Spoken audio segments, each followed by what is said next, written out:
Selamat pagi, Shalom jemaat yang terkasih di dalam Tuhan. Apa kabar saudara semua? Saya berharap dan berdoa Bapak Ibu semua saudara tetap dalam keadaan sehat dalam berkat dan anugerah Tuhan. Hari ini kita akan merenungkan sebagian firman Tuhan lagi, yaitu yang diberi judul Tongkat Didikan. Sebagai orang tua, terkadang kita perlu menyiapkan sebuah rotan atau sebilah bambu kecil untuk digunakan memukul anak kita bila mereka berulang kali melanggar perintah kita. Sebab firman Tuhan menyatakan di dalam Amsal 22 ayat yang ke-15, kebodohan melekat pada hati orang muda, tetapi tongkat didikan akan mengusir itu daripadanya. Di dalam konteks perjanjian lama, orang yang masih muda atau kanak-kanak sering dianggap sebagai orang yang masih bodoh, dikarenakan belum atau kurang memiliki pengalaman. Orang muda sering tidak menyadari apa yang dilakukan dan akibat dari perbuatannya. Orang tua yang notabene lebih berpengalaman harus mau mendidik orang yang lebih muda. Dalam hal ini, anak-anak mereka. Tujuannya jelas agar mereka tidak mengalami kesulitan dalam hidupnya kelak. Di dalam mendidik, ada beberapa tingkat atau level tergantung dari waktu dan kondisi. Mulai dari yang paling ringan hingga yang paling berat. Mulai dari peringatan secara lisan, bahkan terkadang orang tua harus memukul dengan rotan atau tongkat agar mencegah anak-anak mengalami malapetaka. Amsal 22 ayat yang ke-6 berkata, "Didiklah orang muda menurut jalan yang patut baginya, maka pada masa tuanya pun ia tidak akan menyimpang daripada jalan itu." Tongkat di sini juga tidak selalu diartikan secara harfiah. Tongkat juga dapat berupa sebuah disiplin yang dapat menghasilkan efek jera kepada anak-anak agar tidak terus mengulang kesalahannya.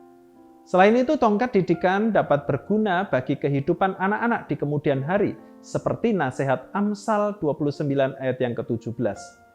"Didiklah anakmu, maka ia akan memberikan ketentraman kepadamu dan mendatangkan sukacita kepadamu." Jadi intinya, tongkat didikan sangat berguna dan mencegah dari hal-hal yang tidak baik. Sebaliknya, jika kita tidak memberikan didikan kepada anak-anak kita justru dapat menjerumuskan masa depan mereka ke jurang kehinaan. Amsal pasal 5 ayat yang ke-23 berkata, "Ia mati karena tidak menerima didikan dan karena kebodohannya yang besar ia tersesat."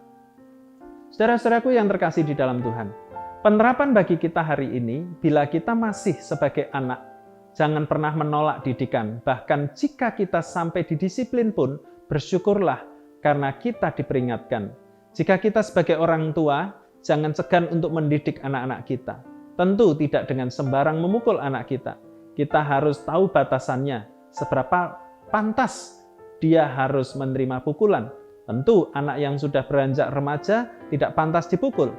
Amsal juga mengingatkan kepada kita di dalam Amsal 19 ayat yang ke-18, "Hajarlah anakmu selama ada harapan, tetapi jangan engkau menginginkan kematiannya."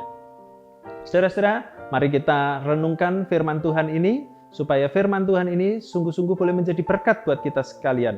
Dan jangan lupa, sebagai anak-anak Allah, kita juga harus rela bila kita juga menerima didikan dari Tuhan kita. Sebab firman Tuhan juga berkata di dalam Ibrani pasal 12 ayat yang ke-8, "Tetapi jikalau kamu bebas dari ganjaran yang harus diderita setiap orang, maka kamu bukanlah anak, tetapi anak-anak gampang." Jadi kalau kita ini anak-anak Allah, Tuhan mendidik kita. Jadi jangan sakit hati, jangan kecewa dengan Tuhan kalau Tuhan sedang mendidik kita, mendisiplin kita. Tuhan menyayangi kita dengan cara mendidik kita, sekalipun Ia harus memberikan disiplin kepada kita. Mari kita berdoa. Bapa di dalam sorga, saat ini kami datang ke hadapan-Mu.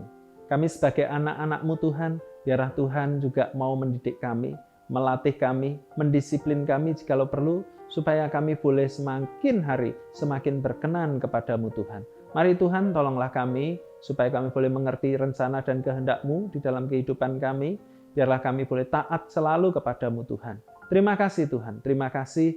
Biarlah Tuhan tolong meteraikan firman-Mu ini di dalam hati kami sekalian.